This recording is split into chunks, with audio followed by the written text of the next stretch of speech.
Good morning and welcome into Valley News. Now, Adam Shelf with my friend Devlyn Brooks. Devlyn, how are you, my friend? I'm terrific. Thanks for the invitation. Happy to be here. Happy to be talking with you. And, a fun little topic today, talking about Giving Hearts Day and talking about the picnic that will be going on tomorrow. First things first, though. That's got to be indoors, right? It is. It's a winter picnic, but that's the fun of this thing.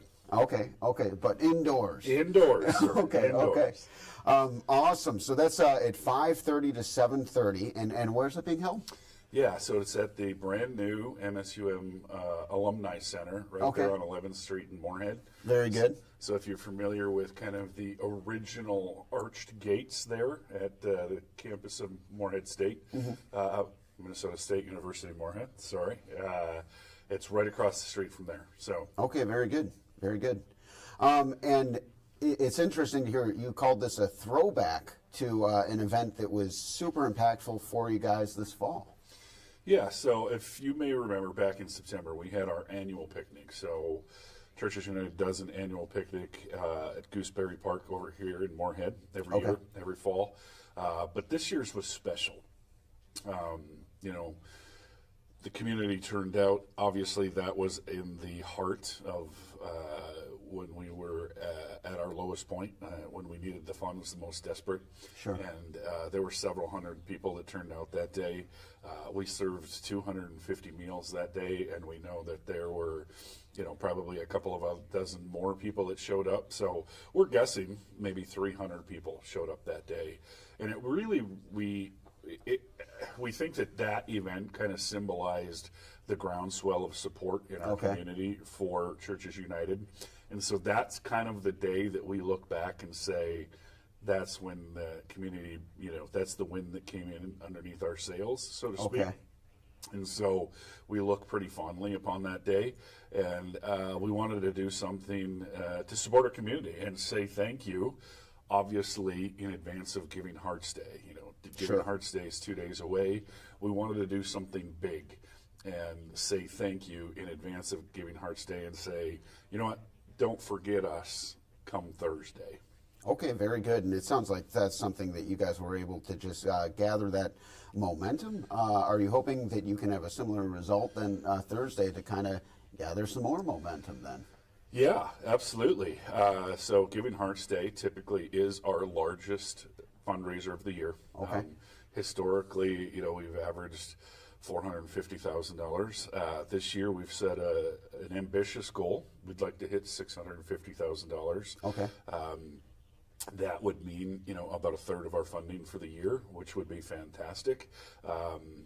Obviously, we've stated before that we're stable thanks to our community support over the past 6 months, but as you and I were talking earlier, our goal now is we want to fix our funding into the future, right? We want to get enough of a runway now so that we can build out a financial future so that we don't go back to where we were last year.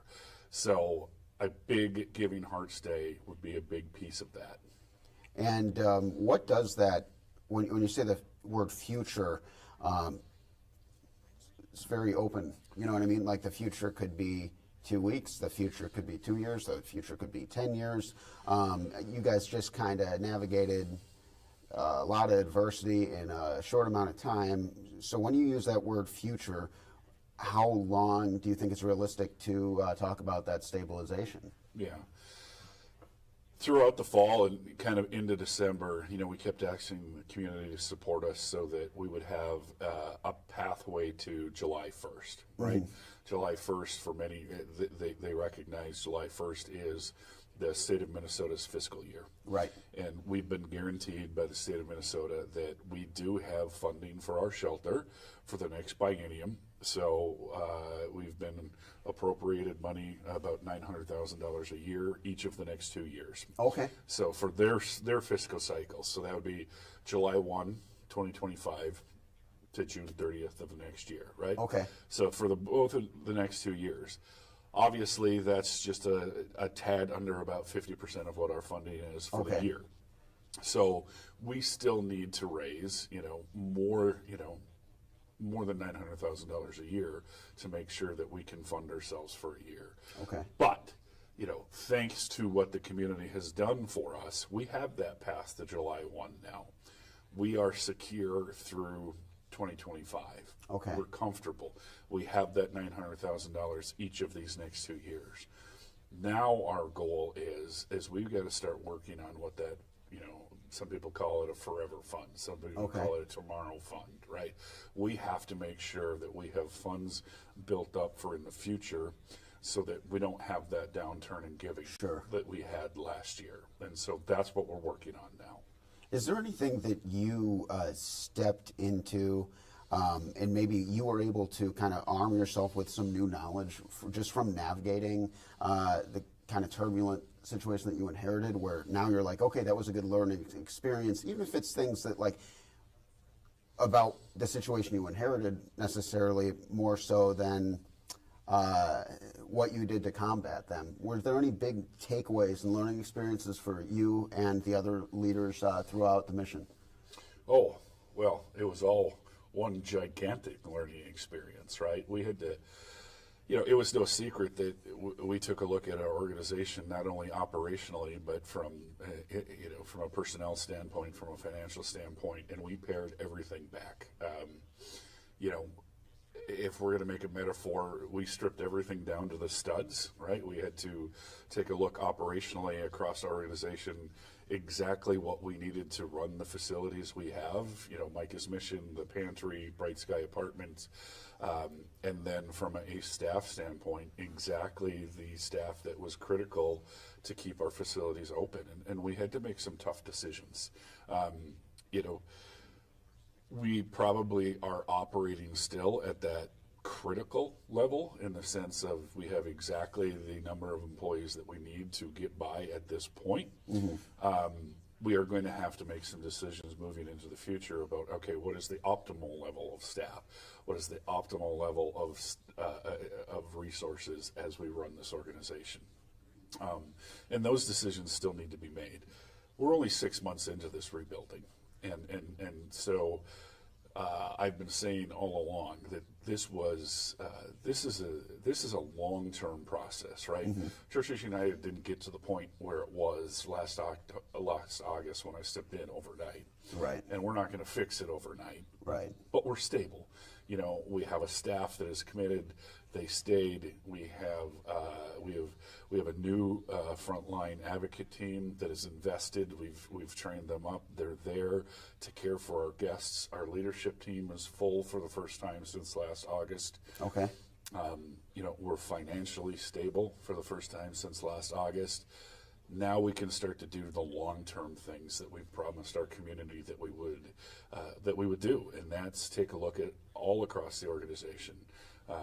We've invited other partners in to help us with our organization.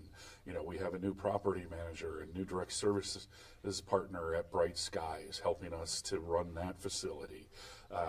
We have a new leadership team in across all of our facilities from the mission and from the pantry. So we have new leadership in addition to the fact that we have new partnerships providing services at Micah's Missions. We're partnering with people who are coming in and offering mental health services and those types of things. So there's a lot going on, and that's all because of the things that we learned in the last 6 months. Very good. What's it been like just kind of to see the shift from, let's call it scarcity to stability, just from a morale standpoint? Because I got to imagine I hope no one is in nonprofits to make money, but still people want to have, especially full-time employees, they need to have that job stability and know, hey, my job's going to be here for me next week. And that's got to be a big sense of relief, a monkey off the back, if you will, for you and a lot of the people who have been working so hard to kind of get that point even processed. Yeah. We keep saying it a lot at our leadership meetings and around the facilities. We'll say it a lot tomorrow at the picnic, too, that 2025 is a year that we're leading out of hope. Okay. The end of 2024 was a frightening time. It was an anxious time. A lot of our staff members, many left because, and I can't blame them. They had families to take care of. There were uncertain times, and it's hard to know, month to month, whether or not you're going to have a paycheck, right? Whether you're going to have benefits, and so we lost a lot of good staff members, and hopefully they're doing well where they're at. We had to hire in a number of new staff members. I'm very grateful for the leadership members that stayed because they got us to this point, right? So we were able to preserve a lot of historical knowledge. Come to one of our staff meetings now, and now there's smiles, there's joy, there's a lot of gratitude for what the community did to lift us up and to show us that they see the work that we're doing and they believe in the work that we're doing. There's gratitude for the new partnerships that are forming so that we can take care of the guests that are living at the shelter or that are coming into the community center, 7 days a week, or that are, residing at our apartment building, or they're dropping by the pantry to pick up food. So the two words I would describe right now are joy and hope. Love that. Fantastic to hear that. Now, Big Day Tuesday, the big day of giving is Thursday. Tell us about just kind of the efforts throughout the whole week. Yeah, so myself, several other people from our development team, we're going to be hitting airwaves like yours. So our local media has been very gracious about inviting us in to talk about Churches United and our efforts for Giving Hearts Day. So thank you, Adam. And I got to give a plug to the others. Oh. Right? We're all in this together. Yeah, sure. So apologies to the community. They're going to probably be sick of hearing from all of us that Giving Hearts Day, but the simplest way to shut us up is to give some money, right? So just kidding. We're grateful for all the gifts. So we're going to do a lot of media interviews like this tomorrow night. I want to speak about tomorrow night because while the goal is to raise awareness about Giving Hearts Day, obviously it's also to say thank you, right? We want people to come out 5:30 to 7:30 at MSUM Alumni Center because we're going to give you food. There's going to be a band, and we want to say thank you. One of the other things that we're doing is that there was a very generous donation that was made, and so we have received $110 gift cards. Oh, wow, okay. And so we're going to do a drawing every half hour. We're going to do a drawing for 25 $10 gift cards. And our ask is that you take that gift card and on Giving Hearts Day, you give it to a worthy charity. Okay. We have a charity that we would suggest, but we're not going to insist that you give it to Churches United. Okay. We just ask that you take that gift card and you give it to a worthy charity and that you invite a friend to match it. Okay, So- I like that. So come out, you're going to get free food. It's going to be a picnic atmosphere. There's going to be a band that's playing, a good friend of mine, and his band has graciously agreed to come play. And you're going to hear a little bit about some of the other folks from Churches United and the work that they do behind the scenes at the kitchen and our caseworkers and at the food pantry. And so please come out. We want to see record numbers because we just want to say thank you to the community. Awesome. Yeah. So then as the week wears on, you're going to hear more from me. You're going to hear more from Charlie in our development department, and then on Thursday we're going to be there will be a flurry of activity. We're going to be buzzing around to different places that have donated to us and doing some media with them. I'm making some appearances at a couple of events that are being held Thursday. Charlie's making some visits at events. So is Maverick, our outreach director. And so we're just trying to get around and mostly to say thank you. But We're hoping for a big day. We'd love a record. We would love a record day on Giving Hearts Day, so that we can keep our efforts moving into the future. And people want to donate through the Giving Hearts Day page. That way, that it's matched. I believe that's the way it works.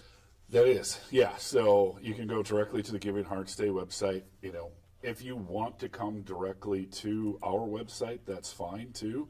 I should state, nothing gets taken off the top if you go through the Giving Hearts Day site. So that's not a worry. So please don't worry about that. Go through the Giving Hearts Day site. That's terrific. Everything that you donate will come to us. In addition, as always, you can go to our site, churchesunited.org. And also you can go to our site if you want to volunteer and get involved. I got to say, Adam, in January, we had a record number of 200 brand new volunteers. Huge. That's on top of all of the other volunteers, but 200 brand new volunteers that signed up for the first time ever. Wow. So you can about imagine the dramatic impact that has on our organization. Oh, absolutely. And I'm just going to pull up. So here's the Giving Hearts Day webpage for Churches United. So that's just givingheartsday.org. You can search by charity. It's pretty user friendly. And then let me just bring that down real quick here. There it is. So yeah, I mean, easy stuff. I love that it gets matched. I guess that's the idea behind the whole operation, not just for you guys, but it'll be exciting, I feel, for a lot of people to just learn more about what goes into the day-to-day. And like you said, people kind of sharing what their experience and work has even looked like at the event tomorrow night, so that'll be cool to hear. Yeah. I should also, it's really important to note, you don't have to wait till Thursday to give. Right. The site's open. As of last week, we had already had $25,000 in pre-giving, which is amazing. So, if you want to go out there and hit that site today so that you don't forget, please do. If you want to be part of the party on Thursday, that's great too. Just we ask that you keep us in mind. Very good. This time of year, it is tough. It's tough out there for the homeless community, people who are temporarily unhoused, whatever their situation is. The fact of the matter is, it is just biting cold out there. How does that impact Churches United? What kind of numbers are you guys seeing? Yeah, so on any given night, we have 80 to 90 folks at our shelter. I say 80 to 90 because it just depends on kind of the makeup of what our family units are. We have 13 family units in our facility, so depending on how big those families are, it can fluctuate, obviously. I know the other shelters in the community are at their max too. You can look at the Fargo Warming House. There's, dozens of people that are spending their nights there as well. So, all of the shelters are filled. It is cold and people are seeking shelter. It's no surprise. We've been talking about this all winter, and this issue isn't going away. So, hey, we're not the only one that provides shelter in the community, and we recognize that. So if your heart is in another place to support another shelter, please do that as well. What is the most helpful donations? Maybe it isn't necessarily one kind of thing, but if someone's really trying to help specifically this time of year, I imagine even like blankets or coats, stuff like that might be just as helpful in a lot of cases to the people who are getting help from you guys. Is money, or how does that work? Yeah, well, I'm sure money gives you can do so much more with it, but I think any agency is going to tell you the most effective gift is money, just simply because then you can shift whatever your needs are. But if it's material things that you want to provide, if that's where your heart is, if that's where it's most easiest for you to donate, I would say go to our site, churchesunited.org, because we do actually have our needs list up there. So under volunteer, there's an active list that will tell you the things that we are in most need of at that moment. And our outreach director is very good about keeping that updated. And that's right here? Yep. Our current needs. I'm going to pull that up as well. Oh, okay, so it takes you right to a list there. Okay, so I'm going to click into here. Okay, so right there, and it takes you right to, so you guys are looking for bath tissue, paper towel, garbage bags, diapers, some basic backpacks. Okay. Nail clippers. I'm seeing a lot of hygiene items. I'm seeing a lot of just like everyday practical items. Shaving cream. Not exciting stuff, but I'll tell you what, it's stuff that keeps us afloat every day, because I can't tell you the number of hygiene bags, that we give out, because not even just for our guests, right? One of the things that we serve the most to community members that stop in off the street is they'll come in to pick up a hygiene kit. Okay. Right? Yeah. Where else are they going to get these things? Yeah. And so if we don't have to spend money on these things, it just allows us, our cash donations, to go that much farther. Absolutely. Pastor Brooks, always a pleasure. Is there anything else you want to dive into before we let you get back to the week ahead? Gratitude. I just want to take this opportunity again to express our gratitude to our community. 6 months ago was a much different point in our history, and now we are so far beyond that. Our community has lifted us up. They keep reminding us every single day now that they see the work that we do. They see how important it is. They see the guests that we care for. And as a pastor, I just have to say that, it grows my heart that our community sees our neighbors and they say, we're going to take care of you, right? That's the gospel. We're going to clothe you. We're going to feed you. We're going to shelter you. They're our neighbors. And we're here for every neighbor. And it's so gratifying to see that our community is supporting that work. Amazing. Well, best of luck throughout the week. Excited to circle back with you soon. All right. Thanks for stopping by, my friend. Thank you, sir. Thank you all for tuning in on Valley News Now. We'll see you real soon. Until then, have a great rest of your afternoon.